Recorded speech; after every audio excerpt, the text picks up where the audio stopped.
We definitely want to get some of your questions this evening, so please drop them in the chat area as we go along tonight.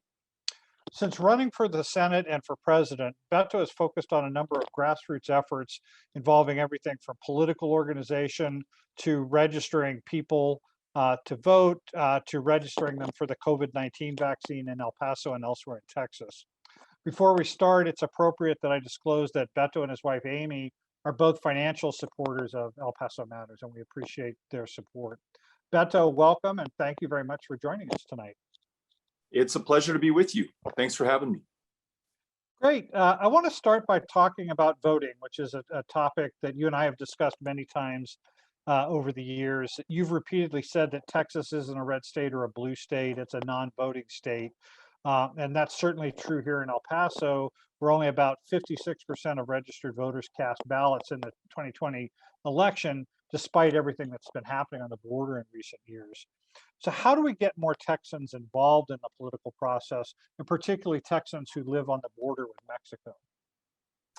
Yeah, I've spent a lot of my life thinking about this and working on this along with a lot of other people. And it's interesting, here we are in El Paso, home to Dr. Lawrence Nixon, who in 1924 attempted to vote on Texas Avenue at the fire station that was his normal precinct polling place, and was turned away because he was Black, because the Texas legislature in 1923 had passed what was known as the all-white primary that forbade any African-American and Texan from participating in the only party primary that mattered. He took his case to the Supreme Court not once, but twice, won not once, but twice. And through his persistence and tenacity and courage, he was able finally to break the all-white primary in 1944. It took him 20 years, walked back into that same polling place on Texas and voted finally. You would think after his effort and placing El Paso at the center of that voting rights and civil rights fight, we would lead the planet in voter turnout. And yet El Paso, I believe in 2020, was at 56% voter turnout of registered voters. It's much lower if you look at age eligible voters. By way of comparison, Texas was at 66%, so 10 points higher. The United States, I believe, hit an all-time high, or at least an all-time high since 1900 of 77% turnout of registered voters. And El Paso, as you know, Bob, is not an outlier. I was just in Laredo, Texas this weekend, where they hit their all-time high of 50% turnout of registered voters. I think Cameron County is at 52%. I think Hidalgo County is at 54%. I think Starr County is at 51%. Why does this matter? Beyond the fact that we want more people to vote and more people to have a seat at the table and more voices to be heard when we are making public policy, especially policy that disproportionately impacts people who live on the border when it comes to immigration or trade or the war on drugs or any number of issues that we know better than anyone else. It matters in that sense. It also matters because the border comprises about 10% of Texas's population. It could literally decide the outcome of elections going forward. Who will be the next governor, the next US senator, given the fact that Texas is the biggest swing state in the union? Who will be the next president? We'll probably have 41 electoral college votes the next go around in 2024 after apportionment following the 2020 census. So those are the reasons that this is important. Why don't we turn out? It might have something to do with the fact that Texas makes it harder than any other state to vote. If you look at an article from the Election Law Journal, we're ranked 50th in ease of voting. There's no online voting. There's no online voter registration, for example. The most onerous voter ID laws, 750 polling place closures, a racial gerrymander. And those voter suppression efforts are primarily aimed at Black Texans and Mexican-American Texans and Texans in communities of color. And that would describe El Paso, 85% Mexican-American, or Laredo, 97% Mexican-American. But there's also these communities that we're talking about right now primarily live under one party rule. if you want to determine who your next Congress representative is going to be, your next state rep, your next county commissioner, you've got to vote in the Democratic Party primary. That's true in El Paso. It's true for the most part along the border. Without any real competition for the most part in November, that has a depressing effect on voter turnout. And when you have the power of incumbency and no term limits in most of these jobs, and the March primary is less competitive because of that, you really don't have the energy or the friction or the excitement to draw voters out. What does it matter if you vote or if you don't vote? Many people will ask themselves in these communities. But I was just in Laredo knocking on doors of people who were registered to vote in 2020, but did not, to ask them this very question. Those are some of the answers I got. I also heard a lot about corruption and the feeling that it doesn't matter who's in power, I will always be out of power and disconnected from power. So I'm not going to even lull myself into the belief that voting will matter, because I'll just be disappointed, as I have been in the past. So there are a lot of factors contributing to this very low turnout. The upside is, if we can figure this out, and maybe recent Republican gains are a good thing because they make the border more competitive. If we can figure this out, the border might very well decide the future of Texas, and by extension, the future of this country.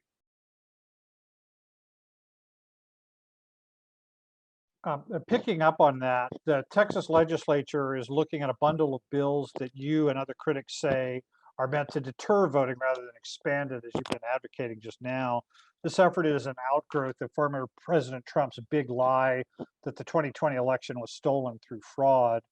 What impact on voting do you think these bills will have if they are passed by the legislature? They're going to take a state that's already the hardest to vote in and make it even harder, but not for everyone. Not for you, not for me. But they will, for example, those who are making $7.25 an hour and work not one, but two jobs and get off that second shift at 2 a.m. Because in 2020, in Harris County, the largest of our 254, they had 24-hour voting for those shift workers, for those folks who can't vote from 7 a.m. to 7 p.m. and need those extra hours to be able to vote. This proposed legislation standardizes voting hours from, I think, 6 a.m. to 9 p.m., no earlier, no later. That will cost many hundreds of thousands of Texans the ability to vote. Those Texans who have a disability and need some help filling out a ballot, these new voter suppression bills will make it harder for them to do that, harder for them to curbside vote. It'll prevent drive-through voting.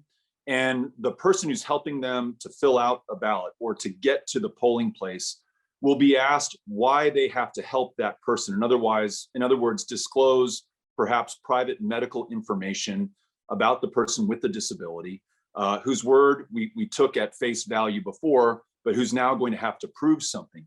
Imagine that veteran who's served this country and who's come back with traumatic brain injury, post-traumatic stress disorder, or some other signature wound or condition of battle or war, now being asked to prove himself or herself in front of an election judge.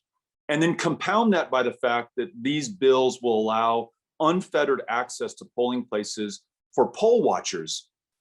These are partisan poll watchers who, in the long sordid history of Texas elections, have traditionally sought to intimidate Mexican-American, African-American voters, young voters, poor voters from voting at all.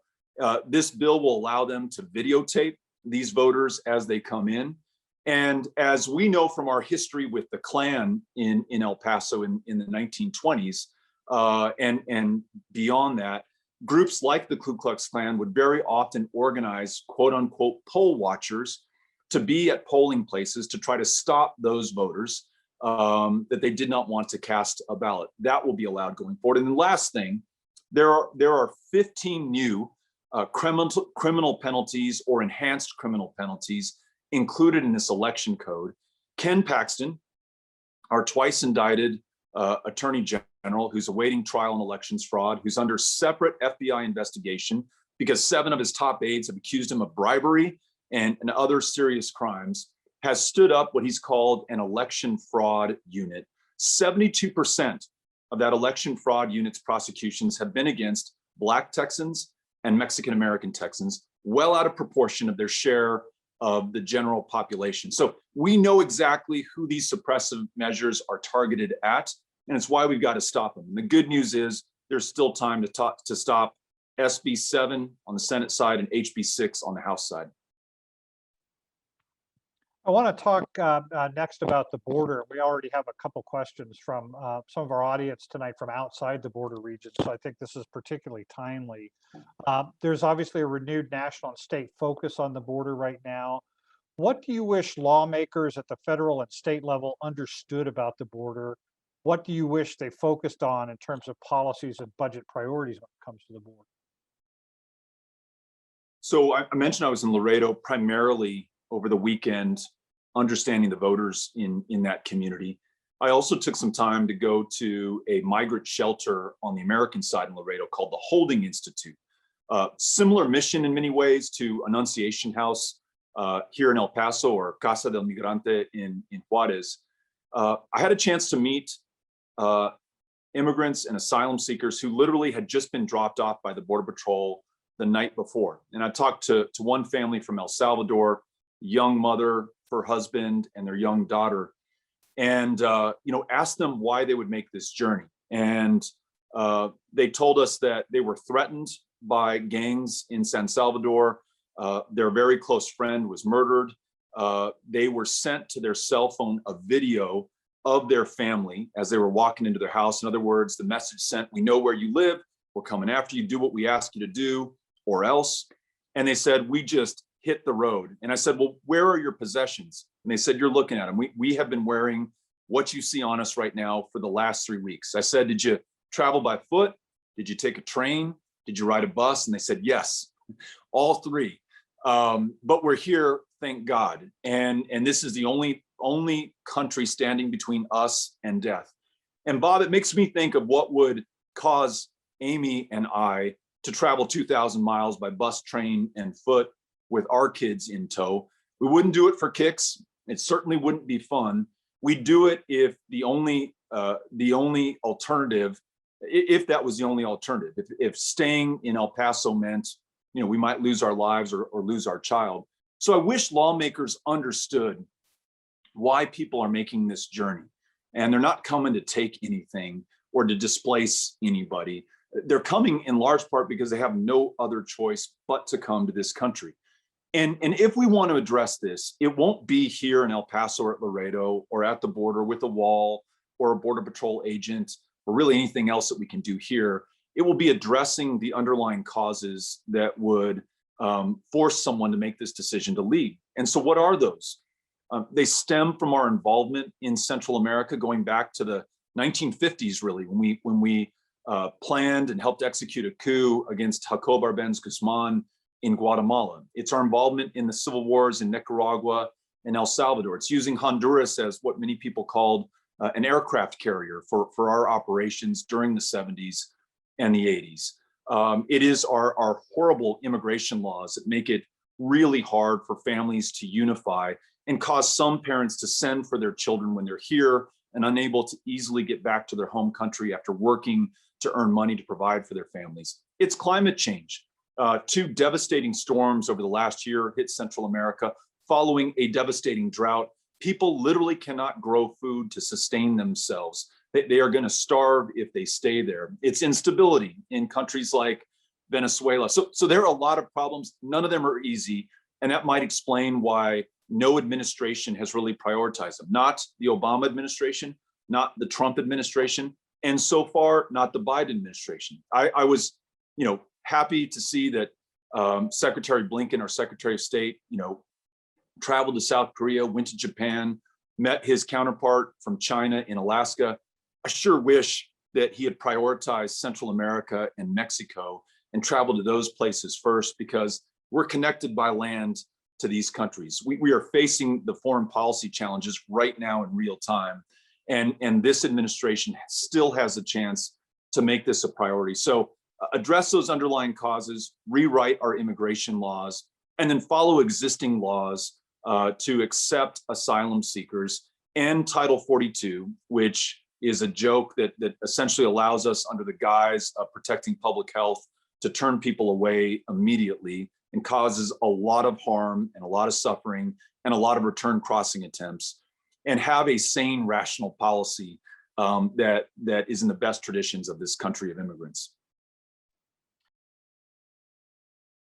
Pick up on where we were talking about. I think one of the concerns that's raised by I think both Republicans and Democrats in recent weeks is that the messaging that's come out from the Biden administration may be encouraging people to come to the border. I'm just curious how you would respond to that. I've heard that claim made. I don't hear it in the migrants and the asylum seekers that I've had a chance to listen to. And when I hear stories like the one I heard directly from someone who'd just been dropped off, who just literally made it to the border and who just completed that journey, I don't know that there's any messaging that would deter them from leaving almost certain death for their family. That's why you leave. That's why you make that journey. So, but how could we handle this in the short term in a far more effective way?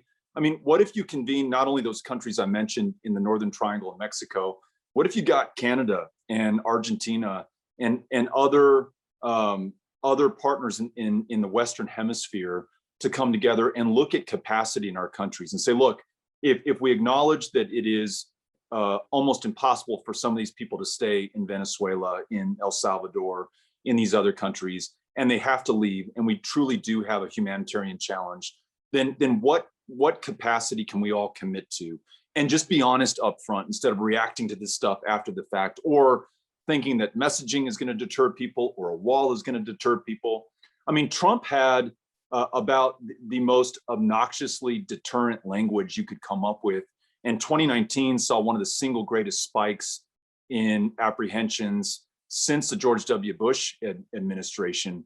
So I don't know that rhetoric or language or that kind of deterrence is going to work. I think people are leaving because they have to leave. Let's acknowledge that and do something about it. And the analogy to the Marshall Plan is the most overused analogy in the world when it comes to addressing an otherwise intractable public policy crisis. But it makes a lot of damn sense to me right now, because you have a region of the world that is absolutely devastated and must be rebuilt, and not just physically, but the social and civic infrastructure of so much of these countries has failed. And it's a very long-term, involved, and probably somewhat expensive process. And we've got to commit ourselves to that. Not unilaterally, we cannot fix everyone's problems, but we can convene the partners and the people within those countries who can, and we should use that power now. Let's shift gears and talk about COVID-19. You created Powered by People for political organizing purposes, but in recent months, you've also used it to register people for the COVID-19 vaccine, both in El Paso and in other communities in Texas. Why did you do that? What were you hoping to accomplish? Yeah, I didn't set out to do that, to be clear. We weren't trying to start a humanitarian organization. It just happens that when you've got 20,000 volunteers and the ability to organize all of us around and behind a common purpose, and namely that's voter registration, where we registered 196,000 people last year. It's voter engagement. We made 75 million voter contact attempts last year. You realize that they can also, we can also, I'm a volunteer, I'm not paid by Powered by People, but we can also get behind other things that help people regardless of the politics of it. And so when the pandemic first hit El Paso and Texas and the recession ensued, and you had a real demand on our food banks, and you had a loss of food bank volunteers who tend to be older and more susceptible to COVID, and so they were staying home. We organized our volunteers to staff more than 17,000 hours at food banks across the state of Texas. We raised more than $300,000 that we donated directly back to these food banks. In the winter storm, when most of Texas lost power and water, We made more than 1 million phone calls to Texas seniors to connect them to a warming center or to food or to water. We raised $1.4 million and distributed it to on-the-ground organizations who could help those who needed it and could also help people rebuild after pipes busted, after they rewarmed, after being frozen. And when we saw that Texas lagged behind the rest of the country in distributing vaccines because our governor elected to push the decision down to each of the 254 counties. So 254 different strategies to distribute this vaccine. We're 44th in the country in COVID vaccine distribution, and we are totally screwing it up when it comes to addressing equity issues. Mexican Americans in Texas, Native Americans in Texas, African Americans in Texas have disproportionately borne the brunt of this virus in hospitalizations and deaths. As you've reported, Bob, since the summer surge that followed Greg Abbott letting our public health guard down, El Paso has become the deadliest city in America, bar none, for COVID deaths. We had to stand up more than 10 mobile morgues because we had so many people dying here.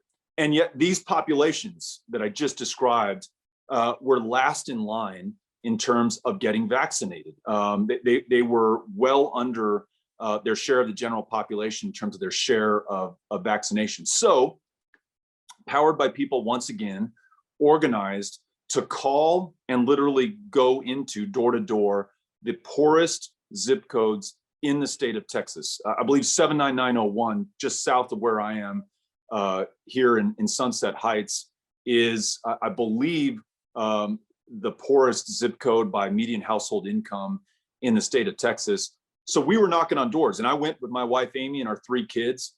And the folks who answered the doors in 79901 very often, or almost always, did not speak English or preferred not to, did not have access to the internet, and very often did not have a cell phone, had no clue how to get signed up for the vaccine in El Paso. So we could be at their door and sign them up in real time or take down their information if they asked us to, and get them signed up on the city's website or try to work with UMC to get them signed up there. And we did that not only here, we did that, I believe, in 17 other cities across the state of Texas. And again, it wasn't our intent to do this in the first place, but if the state's going to fail at its most basic function, which is to protect our lives, and we have the organizing power to help those people, well, then we're going to use it. So I'm really, really proud of what all these volunteers have done.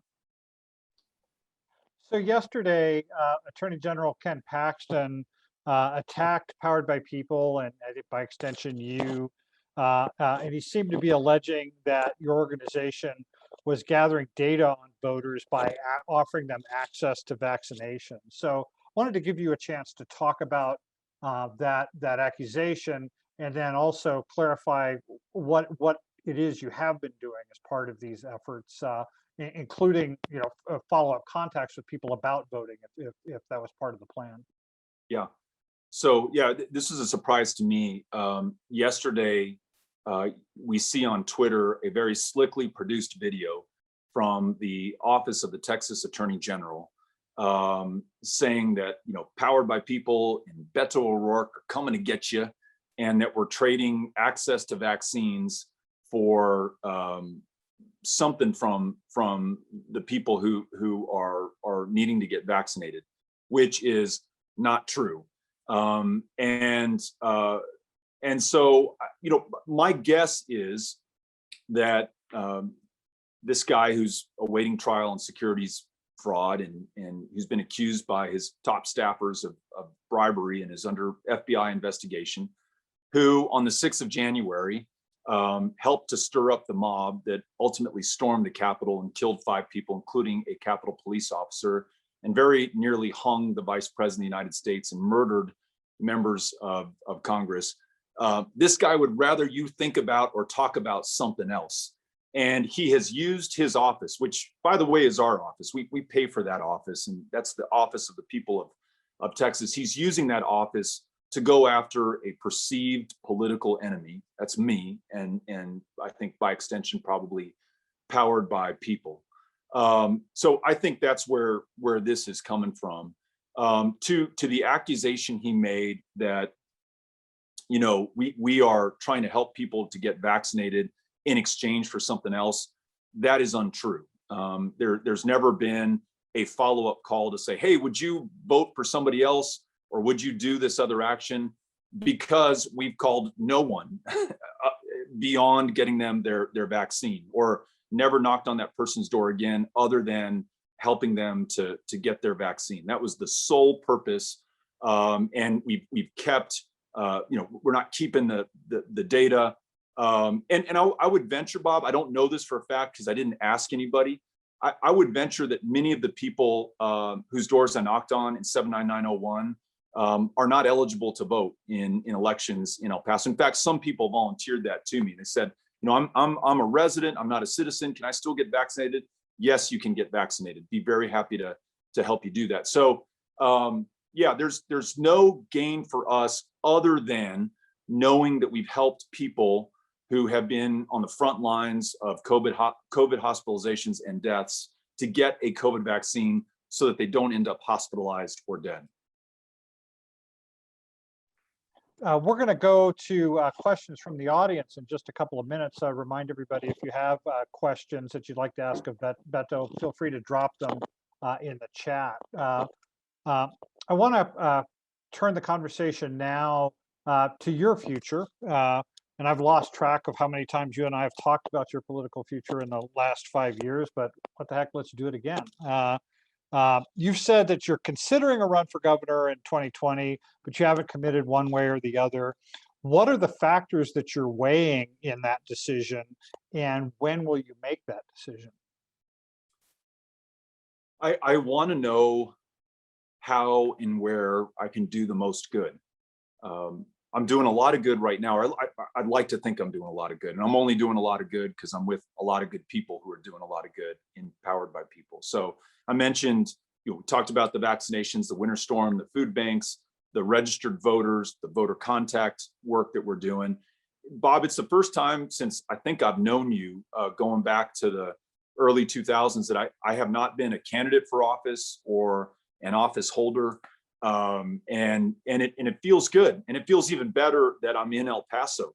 For the duration of my congressional service, I was taking 2 flights every week from here to DFW to Dallas to serve there, and then coming home on 2 flights every weekend.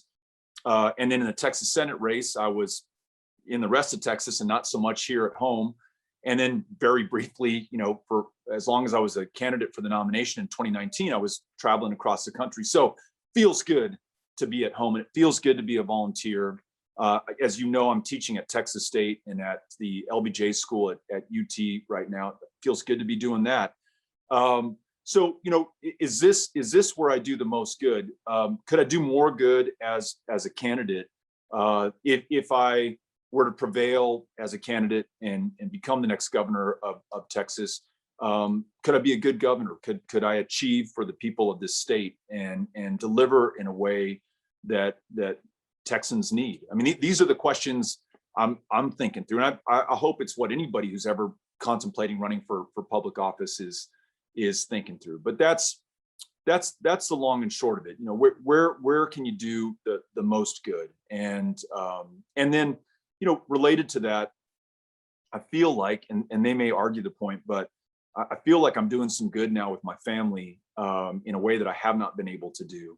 And it's one of the very, very few silver linings of COVID is that I've, you know, seen more of my kids. They've seen more of me than we have in years, and I'm a greater part of their life. In fact, yesterday was the opening game in my son Ulysses' middle school baseball career. So we went out to the fields across the street from El Paso High, and, you know, watched him in center field and up to bat twice.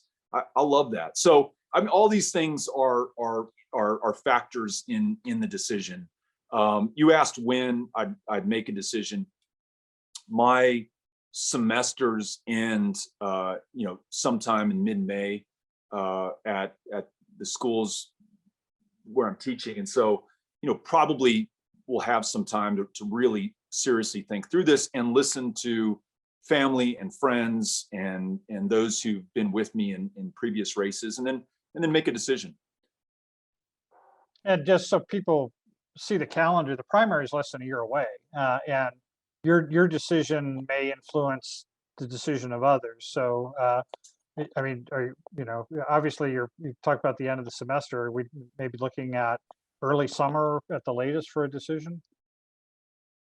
Yeah, I don't want to put an arbitrary deadline on myself, but yeah, I think I'll certainly have more time to think through this once I've satisfied my teaching responsibilities. And where that takes me, who knows, and how long that takes me, who knows. But yeah, I'll definitely have more time to do that then. I think it's fair to say that Democrats were disappointed in the 2020 election outcome in Texas, especially after your strong Senate run in 2018. And regardless of whether you're a candidate for governor or not, how do you assess Democrats' chances in Texas in 2022, and then looking ahead to the 2024 presidential election as well? Yeah, no two ways about it. We absolutely underperformed everyone's expectations. Democrats underperformed everyone's expectations in Texas in 2020. Yes, Joe Biden did better than Hillary Clinton, who had done better than Barack Obama in Texas. That statewide presidential gap continues to narrow and move in the right direction. And yes, there were some pickups here and there across the state of Texas, but we didn't net a single new state house seat. And we were within striking distance. Democrats have taken a majority for the first time in 20 years, in the most important year that we possibly could have, because the lines of this state's political boundaries literally are going to be drawn in this year. And Democrats functionally will not have a seat at the table now to do that. And they won't, the next best chance is 10 years from now. At the Senate level, obviously a big underperformance versus the 2018 turnout. What explains that? That should be our first question when we think about our chances in 2022. I think a big part of it is we took our army off the field. Democrats, because of the pandemic and the public health guidance, stayed at home. I mentioned the 75 million voter contact attempts. Well, the asterisk on that was they were all made by phone and by text, which is marginally effective compared to doing that in person. And if I had to do it over again, I certainly would have gotten out there much earlier and taken the necessary public health precautions, double masked. I'd stay, I'd knock on your door, leave a door hanger, and then step 10 feet back and have the conversation at a distance. You can do that, and you can do that safely. And frankly, we should have done that. That was a big mistake for Democrats across the board, with few exceptions. Republicans did no such thing. They kept their army on the field. They were talking to people in person. They had a compelling, concise message that they delivered face to face, eyeball to eyeball. And there's nothing more powerful than that. And so I think that has a lot to do with what happened. And then when you look at South Texas and the border and Trump's overperformance against expectations and improved performance against 2016, I think it has a lot to do with the factors you and I talked about at the beginning of the conversation. I think one party rule has its consequences. I think when Democrats have, been able to take things for granted for decades because they don't see a threat in November, then when that threat creeps up, they are completely unprepared to respond to it. And that's reflecting what I'm hearing on the ground from folks across the state. And then when you get a big check from Donald Trump, or you get a big box of food with a letter from Donald Trump in it, as hundreds of thousands of people millions of people along the border did. When Donald Trump has offered you this false choice, you can either have your public health, or you can have your job. And with one syllable, job or jobs, able to make a really compelling argument. And folks that I heard back from along the border said, look, kids in cages, family separation, all that stuff matters to me. Of course it does, Beto, but it's kind of a luxury for me to vote on those issues when I don't have a job right now, or when I'm about to lose my job. I need to keep this roof over my head. I need to keep food on the table. I need to take care of my kids. So let's figure that stuff out first, and then I'll get to these other issues. That's paraphrasing, but I heard that over and over and over again. So if Democrats will get out there and do the really hard work that we know wins elections, namely knocking on doors and meeting voters in person. And don't try to remote control this thing or win it with money or win it with quote unquote messaging, but be there with people. If they will bring with them a compelling economic message, this is how your life is going to be better economically. Are you working 2 jobs at $7.25 an hour? That's bullshit. I'm going to fight for you, $15, and that's the floor. Are you struggling to be able to pay for insulin because you have diabetes? Are you likely to die at age 38 because you've never seen a doctor and you now have glaucoma on top of that? I'm going to make sure that you pay no more than $50 for your insulin going forward. Are you a teacher working a second job to make ends meet? Half of teachers in Texas work a second or a third job because we don't pay them enough. I'm going to make sure that your starting salary is $70,000. Boom. Some version of that. I get that. I get the $50. I get the $75,000. I get the $15 an hour. I get how that makes my life better going forward. We didn't have a message like that, at least that I heard in 2020. So I think those are some things that would make it more likely that we could win. And I mean, who knows if we were in Las Vegas, I don't know that we could find someone to take the bet that a Democrat, after last winning the statewide election in 1994, would prevail in the first midterm following Democrats winning the White House. This is supposed to be where we just get thrashed harder than we've been thrashed before. But I think that the governor, the statewide elected Republicans have so badly managed their jobs. 200 people died during the winter storm only because of the incompetence of the government. 50,000 people dead in Texas of COVID because of the incompetence of this government, this bungled vaccine rollout. I think people are open to a different party and a different leader, and one who can commit to and bring competence at a minimum to the state of Texas. Excuse the observation, but you sure sounded like a candidate right there. It kind of felt that way. Sorry, I was on a roll there. Yeah, but we'll go to audience questions now, and I want to. David Gonzalez has a question that follows up on what you mentioned about your current career as a teacher. You mentioned that you're teaching at the LBJ school and at Texas State. David wants to know, would you ever consider teaching a course at UTEP? If so, what course? Yeah, I mean, if anyone from UTEP is listening, I would love to. And so yes, that frankly would be my first choice. And that also actually extends to the El Paso Community College, if anyone from EPCC is listening. I'd love to help any college student think through what public service could look like for them, whether they would be a candidate to be a trustee in the school board or the community college board, serve on the city council, be the next mayor of El Paso, run for state rep, etc. When I was young, and I've heard this from so many other young people, it just seems like it is unreachable, that there are too many secret handshakes involved. There's too many networks you have to plug into. There's just too many rules of the road that you got to read before you're ever eligible.